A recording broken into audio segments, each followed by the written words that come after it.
কৈলাস তো মাতারই গৃহ, আর যা ওনার নিজের তার উপর কিসের আধিপত্য? কখনো কখনো শান্তিকেও সেই দ্বন্দ্বের পথ অবলম্বন করতে হয়, যা হয়তো সে কখনো চায়নি। আপনারা সকলে প্রস্তুত হন, যুদ্ধের জন্য নয়, বরং এই দ্বন্দ্বকে, এই সংঘাতকে আটকানোর জন্য।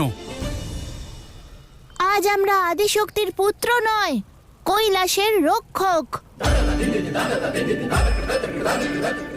ওনাকে যাওয়া থেকে আটকাবো ওই দুষ্টদের কাছে, যারা মাতাকে ব্যবহার করে ওনারই সংসার ভাঙতে চাইছে। কৈলাসের প্রদীপ প্রজ্বলন করেই এখানে অগ্নিকাণ্ড ঘটাতে চাইছে। এই পরীক্ষা আমাদের শক্তি আর সামর্থ্যের নয়, পরীক্ষা আমাদের নিষ্ঠার।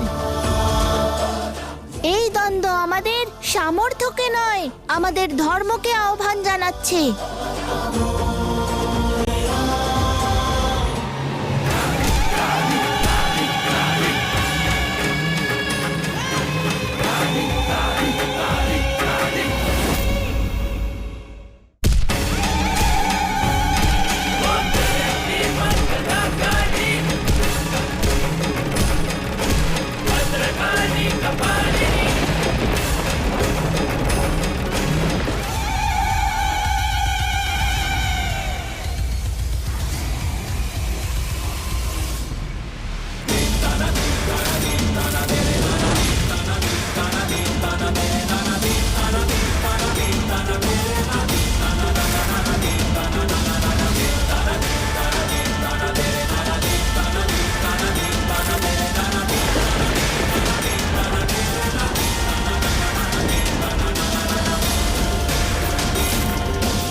মাতা,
মাতা,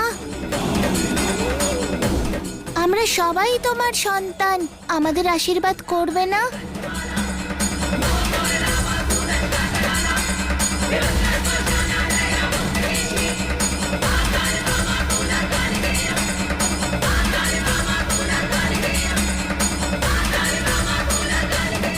আয়ুষ্মান ভব।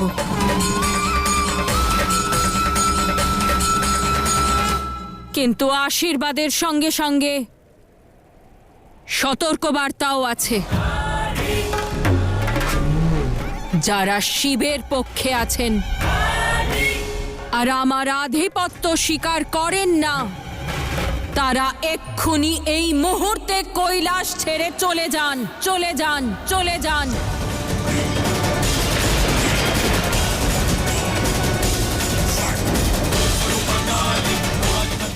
আর যারা আমার আধিপত্য, আমার শ্রেষ্ঠত্ব স্বীকার করবে, তারাই শুধু কৈলাসে থাকবে।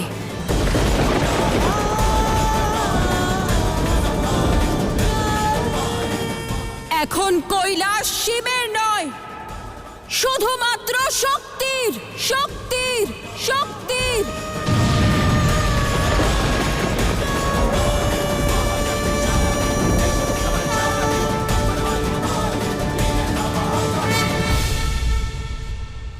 মাতা কি করে স্বীকার করবে? শিব শক্তি কখনোই পৃথক নন।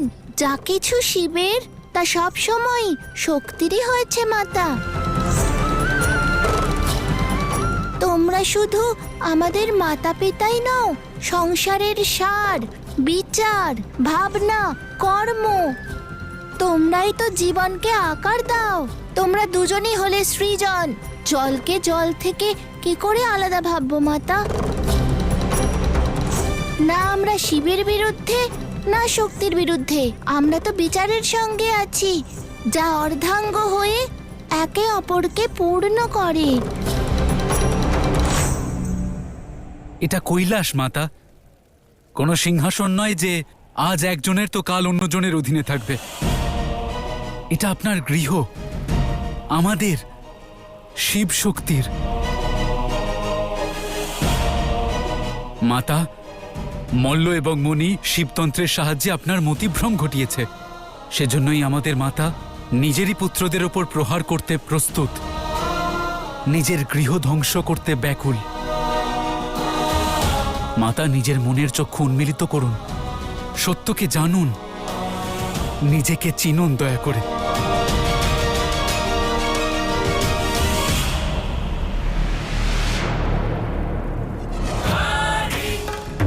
স্বাহা।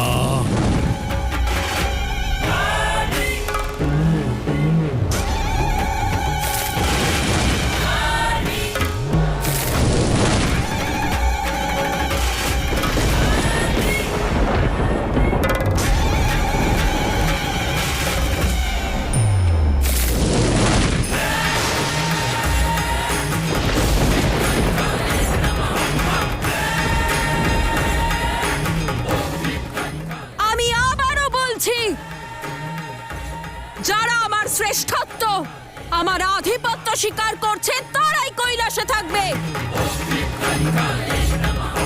আর যারা এর বিরুদ্ধে, তারা এক্ষুনি এই মুহূর্তে কৈলাস ছেড়ে চলে যাবে।